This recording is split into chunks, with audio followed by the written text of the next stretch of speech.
Israel has become a global source of innovative technologies that save lives, strengthen our security, and solve problems in entirely new ways.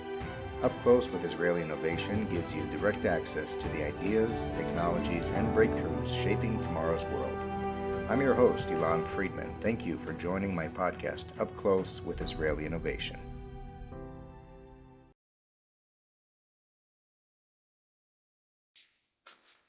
Hi, my name is Ilan Friedman. Welcome to my podcast, Up Close with Israeli Innovation. Today's guest is Omer Sharar, the CEO and co-founder of infiniDome. Hey, Omer, how are you? Hi, Ilan. Very good. Thank you very much for the opportunity to participate in this really interesting podcast. I appreciate Sure. it. Omer leads the company's overall strategy and fundraising and is on the ground expediting the company's growth in North America. Before founding infiniDome, Omer led the deployment and architecture of PNT, which stands for Positioning, Navigation, and Timing, in critical infrastructure networks in Israel, including the financial, telecom, and defense markets. Stop me anytime if I'm saying something wrong. Of Uh, he, course, I do. he holds a BSc in mathematics and computer science from Ben Gurion University in Beersheba in the Negev, and an MBA from the Reichman University, which is in Herzliya, right? Correct. Welcome to the show, Emil. Thank you Um, very much.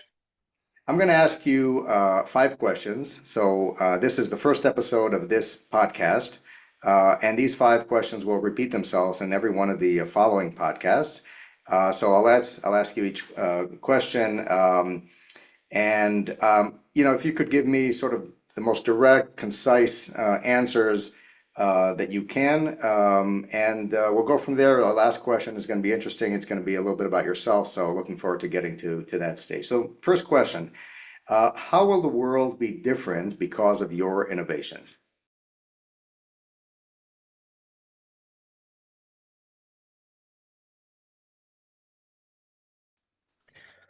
Well, I'll start off by saying that I think the world is already slightly different because of our innovation, which I'm very proud to say.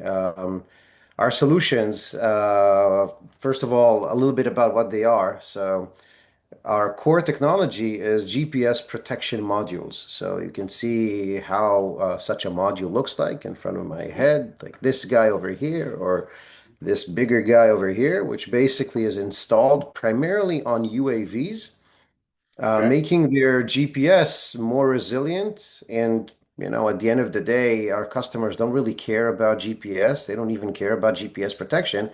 They care about executing their autonomous missions in contested environments. And our products deployed in the thousands already and actually mattered in the field in several active theaters and enabled the good guys, IDF primarily, but also other friendly forces around the world, to execute missions in contested environments. So that is what we are doing. That is what we did. But in the future, what we believe that we're very, very well positioned to do and what we plan to do is to take that capability and actually expand it into two slightly different areas. One area, which has been a huge problem, especially in highly contested environments like in Ukraine, for example, is that GPS guided munitions stopped hitting their targets because of GPS jamming by the enemy and actually by friendly forces as well. So, what we are actually doing is taking our core technology, that product that I showed you before, and making it smaller, yay, size, to be even to fit in terms of size, weight, and cost, which is a major factor when talking about munitions economy, kalkalat chimushim, as we say in Hebrew.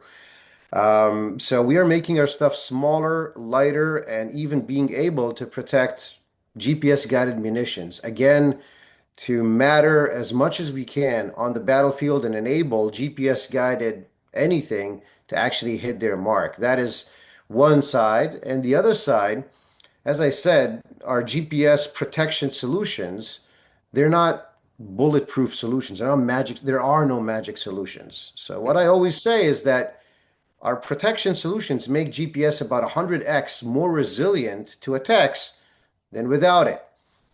Sometimes that's not enough. And that is why we started working also on completing technologies and making a completing solution. And what we're building, such So as wait, this guy over here, let me stop sorry. you right here. Let me stop you right here because you're actually, so this is a great segue right here into the second question. So I'm going to ask it and then you can go ahead and elaborate, which Okay. is how does your technology make this possible? Everything you've told us about so Yeah. far. So now dive into it, the technology itself. Tell us more about that.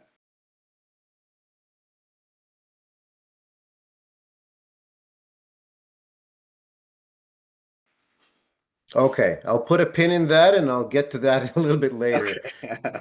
Um, all right, so a little bit about our technology. So, GPS protection has almost been around as long as GPS itself. I'll start by saying a few words about GPS. Everybody knows it, everybody uses it to get to work.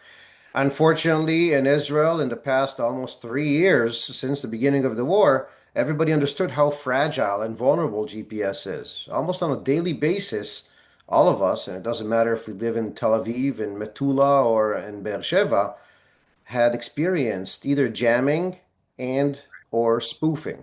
Jamming, so I'll start by saying about the GPS. The GPS signals are emitted from satellites that are orbiting Earth at around 20,000 kilometers above ground level. The Mhm. GPS system is the American system. It's comprised of approximately 24 to 31 satellites orbiting Earth actually twice every 24 hours. So every 12 hours, more or less, a satellite goes above your head. That's the GPS, the American system. But like the American system, there is the Russian system called GLONASS, that which we all use, by the way. Galileo, the European system, Beidou, the Chinese system. All in all, we're talking roughly about 100 satellites that today we can use on our mobile phones or car GPSs or tank GPSs. They are all using exactly the same signals. And the problem is that although this is mind-blowing technology and implementation of Einstein's theory of relativity, really amazing stuff, there's an Achilles heel in this technology, which is that it's extremely weak signals that we use. I always say that the strength of the signal that is received by our receivers here on Earth is Mhm. about the equivalent as if you take a 20-watt light bulb, light it up in New York, and try to receive its signal in Los Angeles. That's about how weak GPS is. Okay. So the GPS receiver extracts that signal from the floor noise level and basically is able to use that in a very cheap, chip and, unbelievable accuracy and incredible speed to actually get a fix that is, in the centimeter level accuracy. But all one has to do to actually jam that or make you not be able to receive that is to transmit something, anything really, in that same frequency, a little bit more powerful than that very weak signal that I told you about. It's called the L band. It's somewhere between 1200 and 1600 megahertz. And all you have to do is bombard that area of radio frequency. And basically, it's a little bit like listening to whispers on your headphones and somebody screaming next to you. You're not going to be able to hear that. Right. And then comes in the principles of what we do. So basically, and again, this has been around for quite some time, the principles, which is okay, so we cannot amplify the GPS signal because if you amplify the weak GPS signal, you're going to also amplify the noise that came in and shouted next to you, right? So what you actually have to do is you have to be able to attenuate or subdue the power of that guy screaming next to you, the jammer, right? So the technology that we employ is basically the principles behind it is called null steering. It's a very fancy name for basically the concept that sometimes people also talk about like a smart antenna. Okay. Basically, we're receiving things in a very special way. So I always like to compare it a little bit like going outside of your house in a very bright day. The sun is blinding you, so you can't really see anything. It saturates your eyes, right? But if you hold up your hand against the sun and you block the direct energy from it, you can see much better around you, right? Right. That's a little bit like what we're doing. Also, you can think of it a little bit like noise cancellation headphones, right? To my example before, you're listening to very, very weak music. When you click that button on, it cancels the noise that somebody's screaming next to you, and you're able to continue on hearing that music. It doesn't kill it completely, but it definitely gives you a much better fighting chance of actually hearing that noise. So tie So that that is back. it. I'm Sorry? sorry. I was going to say, how do you tie that back to what you were saying before, and you were showing the different products? Can you tie that back Sure, to sure. that? Okay, so what we did is we said, okay, so when I came to the original problem that we tried to solve, I said, all right, so there are GPS protection solutions made by fantastic companies out there. Lockheed Martin and BAE and Elbit and IAI all make wonderful solutions. The problem with those solutions is that they're big, they're heavy, they're very expensive, and very classified because they were born out of a need to protect fighter jets and $30 million UAVs. Hmm. When I, together with my co-founders, Moshe and Ehud, about 10 years ago, actually we celebrated 10 2 weeks ago. So, Congratulations. so about 10 years ago, and we came and we saw the problem. The problem was not to compete on which company can do a better job at protecting fighter jets. The problem set was much different because we saw that protection is only available and relevant for the top 3% of all military GPS-based platforms. What Hmm. about the rest of the 97%? What about, you know, unmanned ground vehicles, UAVs or smaller UAVs that can't afford these big, heavy classified solutions? And we said, how can we take those principles that were born for that and make them significantly smaller and lighter and a lot more affordable? Hence, after a few evolutions came this guy over here. So this guy over here does basically what I said. So we are not an antenna company and we're not a receiver company. And what we wanted to do is we wanted to make something that is, let's say, the entry barrier or adoption barrier by our customers is as low as possible. Because they're not going to adopt a new navigation system that I build them just because I have a nice face. They don't know me. But what I can bring to the game is something that people can think of it a little bit like a filter. Hmm. If you can take your existing system, disconnect your current GPS antenna, plug this in, plug to it two antennas instead of a single antenna, I just retrofitted your existing system without needing to redesign anything and made it about 100x more resilient. And that is the principles of how we do it. So this guy can protect from a single direction of attack at the same time. This guy, its bigger brother called Aura. So this guy is Sunstone, and this guy's Aura can protect from up to three directions of attack at the same time. And that is important, especially, and we learned this also in the war in Israel, unfortunately, because in most situations, when you're not stepping outside of your front lines, you're going to most probably be attacked from a single direction of attack. And this guy does a great job at protecting from it. And as you can see, very light and small and also very, very affordable. But what we saw in Israel is we're not only being attacked by the bad guys, which is called red jamming, we're also being attacked by the blue guys. And Daniel Agari, back then, the IDF spokesperson, even talked about IDF itself using massive jamming capabilities to cripple anything GPS guided by our enemies, create a dome around Israel, right? Yeah. And that created a problem, which is twofold, because we have to protect not only from bad guys trying to jam our GPS, but also from good guys jamming GPS. And that still made the UAVs very vulnerable, and that is the easiest way to bring a UAV down hurtling from the sky. And that brings me to where we're going. So that's sort of what we have in our bag right now. We have fielded thousands of these products already in multiple theaters, now trying to do the same in the United States, making the warfighter aware of what we have to understand that they can start demanding these kinds of capabilities. So can you, before But you go to the next, yeah, to the future sure. direction, can you walk me through a scenario? Like, give me a brief scenario, and how does this apply, for example, to drone attacks from Lebanon, from southern Lebanon? How do you apply it to that environment? Okay, so it's very important to understand that we do not protect from the drones. Unfortunately, in Lebanon, what we're seeing is that we're being attacked by FPV drones, which some usually they're being again, lessons learned from Ukraine, unfortunately, they're being used with optical fibers, making them almost not use any kind of electronic wireless signal. And they are being operated by a single operator. But when Western militaries like IDF, like the US, like EU, etc., when they deploy a swarm of drones, they cannot have one operator per drone. You Right. want to have this advantage, which is called one to many.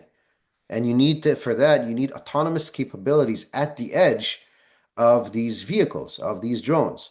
To have autonomous capabilities, you need them to be able to navigate even in highly contested environments. So our products are being retrofitted on these multicopters, on these fixed wing UAVs or VTOLs. And basically, what they enable them to do is to operate even in heavily contested environment. And again, there is no bulletproof in that world. And I'm sometimes, I kid that I sometimes shoot myself in the leg when I'm saying this, but even our solutions are not bulletproof. But they make GPS a lot more available, and you have a much better chance of getting that sip of GPS to at least be able to zero your drift and be able to navigate to your target. And it doesn't matter if it's a loitering munition, which is a combo between a missile or a drone, or if it's an ISR, intelligence, surveillance, and reconnaissance drone, or any other type of mission that you're set out to do, you need GPS to be able to do that. But coming back to your point, one of the things that we understood is that because we do not complete the picture, we Mhm. wanted to see if we can add another facet to the technology on top of GPS protection. And one of the leading capabilities that has been out there is visual-based navigation, using your camera to be able to navigate. Hmm. So one way to do that is with maps, which is a problem because sometimes you don't have maps where you're going, A, and B, sometimes the terrain changes so much in wartime scenario, which is what we have seen, that maps are rendered useless an hour after the picture was taken. And that is why the optical flow method is much better, meaning that you're sort of operating a little bit like a computer mouse, right? You're viewing the ground and you're navigating according to that. And what we said is that if we can combine GPS protection with visual-based navigation, that can create a full navigation solution, which is what we're working on right now. First one out there is called Aeronav, this guy over here. And this very small box, again, retrofitted on a UAV, can provide a full navigation solution with GPS with its protection. And when that goes away, you have optical based navigation, again, giving the warfighters a much better chance of actually being able to execute their autonomous mission. So you have a redundancy system there, basically. If one fails, you have Exactly. an alternative. Exactly. Very, We very call interesting. this, multiple layers of resiliency Yeah. approach. So in the example that I asked you, the thread here isn't or the relevant thread isn't the drones that are used by Hezbollah. It's Hezbollah's capability of jamming our drones. That's where the play comes in. Uh, Exactly. I want to enable the IDF, UAVs, drones, whatever, to be able to operate not only when Hezbollah is jamming GPS, which they do, but also when IDF itself is jamming GPS. And that is just as painful, if not more so, because IDF is very capable of doing that to our yeah. own UAVs, making them basically either grounded or, again, possibly being grounded from the air. So I was going to ask this before my next question, but it actually relates to the second question. So first of all, the question is, who are the partners, customers, and investors you hope to bring into your ecosystem? But an add-on to that is the military environment, the defense environment, is that the only environment that you play in, or is there also a civilian play?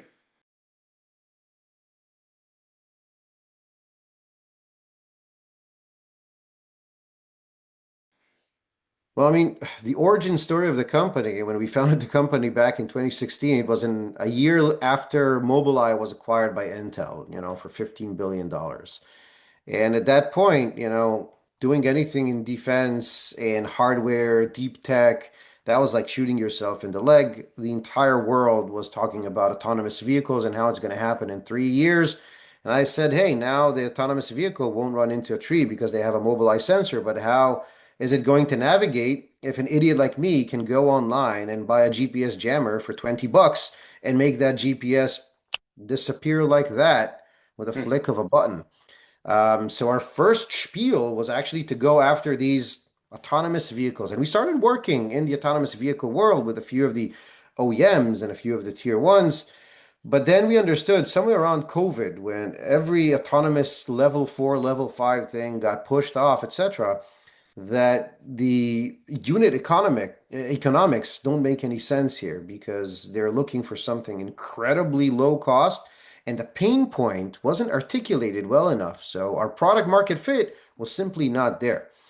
So Okay. although I do believe that autonomous vehicles will not happen, full autonomous vehicles will not happen without any type of GPS protection, and although I also believe that the same problem, like we have with military drones, exists with delivery drones, exactly the same way when an idiot like me can jam them very, very Reroute. easily.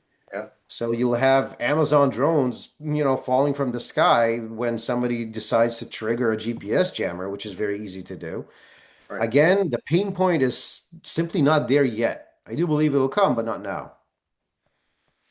Okay, so still going back to the question about who are the partners, the customers, basically Yeah, who are the personas that you would want to involve that you're looking to involve today in your activities. sure. Well, first of all, I'm very happy to say that we already have very strong partners and investors. One of them is Honeywell, Honeywell Aerospace, more accurately, the large one of the largest aerospace 10,000-pound gorillas in the world, American based. We're working with them on joint solutions as well as, partnering with them globally. Another partner like that, an investor and a partner, is Hanwha Aerospace from Korea, South Korea, obviously, which we're working with primarily in the South Korean, for the South Korean government. And now we have a new partner from India, which also basically helped us develop the entire market, a company called Globus. Very happy to do that. So we have a few partnerships in place. In terms of where I want to see more partners, one of the main reasons why we became an American company, and one of the reasons why I'm here on the East Coast, is exactly to be able to do that.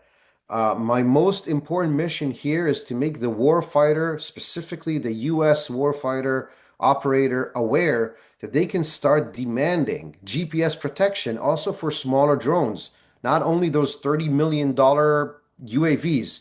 So that is my main mission here. That is who I want to partner with. I want to participate in more government programs here, more government demos. I want to be able to demonstrate our technology. This is in terms of customers. In terms of partners, that's all of the tier ones and OEMs here that are building drones. I want them to be aware of what we're doing and that, again, it's very, very easily adoptable. You don't have to, mortgage your kidney to be able to do that and to buy GPS protection anymore. And finally, we became an American company also to attract defense tech investors. And yes, I definitely want to start getting out there on the radar of defense tech investors from the United States, from DC, from Silicon Valley, from Texas. These are the types of investors that we're looking for to participate in our next upcoming Series B round. Excellent. So you have to a degree covered this next question, but I'll ask it anyway, and maybe you can zero in on some points here. So why has this problem remained unsolved until now? So you talked a little bit about the bigger aircrafts that are protected and the smaller percentage of activity that's being protected. Now we're talking about the smaller UAVs, smaller crafts that you're protecting. Tell us more about what has been done until now and how Sure. is this problem addressed?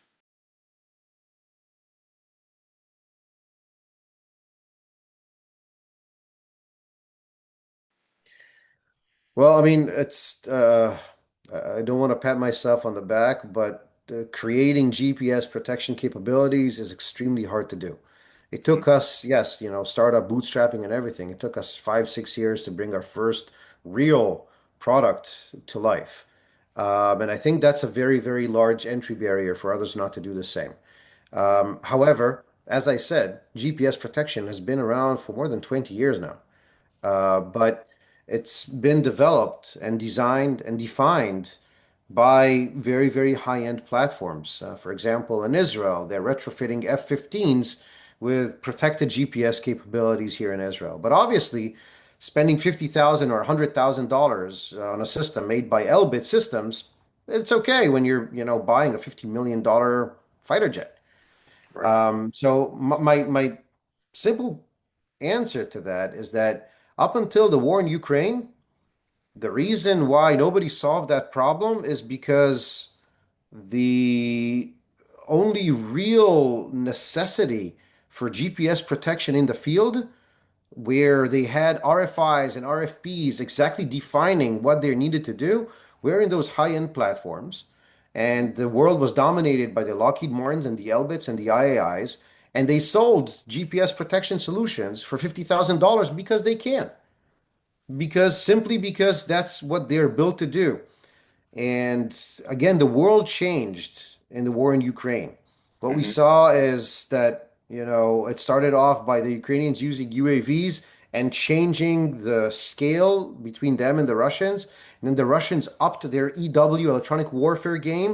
And again, that became something that is critical also to be able to enable any type of autonomous capabilities, which actually then came to a point that the only things out there were, again, heavy, about as large as my head, and very irrelevant to sit on top of a drone that sometimes costs less than the protection that was offered to it, Right. which is why that led to a gap, a vacuum in the market. This is exactly where we stepped in. Um, and we stepped in there again with a new, fresh eyes of how to solve this. And as I said before, we started off by looking at the commercial market. And we started off by saying, how can we create this when manufactured at scale? How can we create something that is small enough and cheap enough to sit on top of every vehicle or every drone out there? Which Right. is why, again, this fresh thinking, I believe, gave us a great leg up on the existing solutions out there. I hope I answered your question. Yes. Excellent approach, by the way. Very innovative and forward-looking thinking, I might add. Thank I'd like to hear a little bit more about you, about your background. So my final question is, what's your personal story and what inspired you to build this company?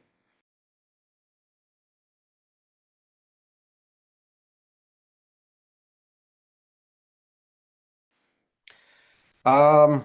Well, as you started off in the intro, I my background starts, I guess, in GPS as a user Hmm. in military. I was in Special Forces anti-tank unit in Israel, and I was a plain old user of that old Garmin GPS that you had to punch in coordinates. As you can see, I'm not a kid, so that was quite some time ago. Um, but then what I did after my military service is while I was a student studying mathematics and computer science, and later I also helped my father, who was CEO of a company called Focus Telecom. And what they did was he was a distributor or channel partner of one of the largest companies in the world, in the United States, building these GPS-based time servers or PNT servers. And Okay. these servers were at the hearts of networks, financial, telecom, critical infrastructure, defense networks. And the origin story of infiniDome is that one of my customers, so after I worked as a programmer, after I was in the university, I went to work for my father for a couple of years. Then I worked at Hewlett Packard for as a programmer. I was never a brilliant coder. I was always a much better systems guy than a coder. But then I came back to work for him, and we started deploying these solutions. Very proudly, I say that I had some part of designing the synchronization backhaul of defense missile defense programs in Israel. Um, But one of the bigger customers back then came to me and said, "How well do your systems bounce back after being jammed?" This was in 2015. And that was the first time which I said, and pardon my French, how the hell am I supposed to do that? I'm not IDF. And then I went online and I saw that I could buy a GPS jammer for about 20 bucks. And I was horrified to find out that that easily came to a kiosk next to my house with a label of a wireless router from China or something like that. Took it out of the box. I flicked the button on, and I was horrified to find out that it doesn't only kill my cellular phone's GPS or car's GPS, it also killed this $10,000 GPS-based time server that I was selling to these critical programs. And yes, it bounced back very, very quickly after I turned it off. But then I said, I have to find a solution for my customers. And the only relevant solutions out there, as I told you, were like 30, 40, $50,000 more expensive than the server that I was selling them. So that brought me to a situation which I said, all right, something needs to be done, not only for critical infrastructure. What about drones? What about vehicles? What about things that are even, cheaper or lighter or smaller? So I came to my father back then and I said, look, I have this idea. And he was one of the first ones who said, I'll help you bootstrap in the beginning. And then I went to Moshe, our CTO, who was rude enough to try to retire after many years in the industry in ELTA, IAI, and in Taliran systems, and as a lieutenant colonel from Israeli Air Force. And I came to him and I said, hey, this is the problem. I think I know how the big guys are doing it. Can we do it in a different way? And he thought about it for 2 weeks, retired from II, and he said, I have an idea. And that's how we founded the company. Great story. Great story.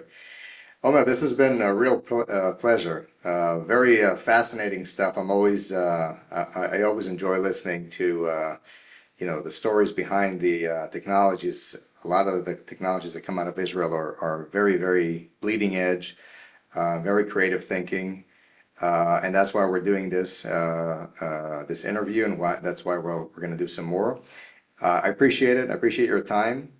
And we'll be talking some more. And of course, if anybody who's watching this podcast right now is interested in contacting infiniDome or contacting Omer directly, can also feel free to reach out to me and I'll make that connection. I'm sure that would be okay with you, Of Omer. course. So thanks again and enjoy the rest of your week. Thank you for having me. And yeah, hoping to continue on protecting the good guys and enabling these Absolutely. critical missions around the world. Thank you. Absolutely. Thanks a lot, Omer.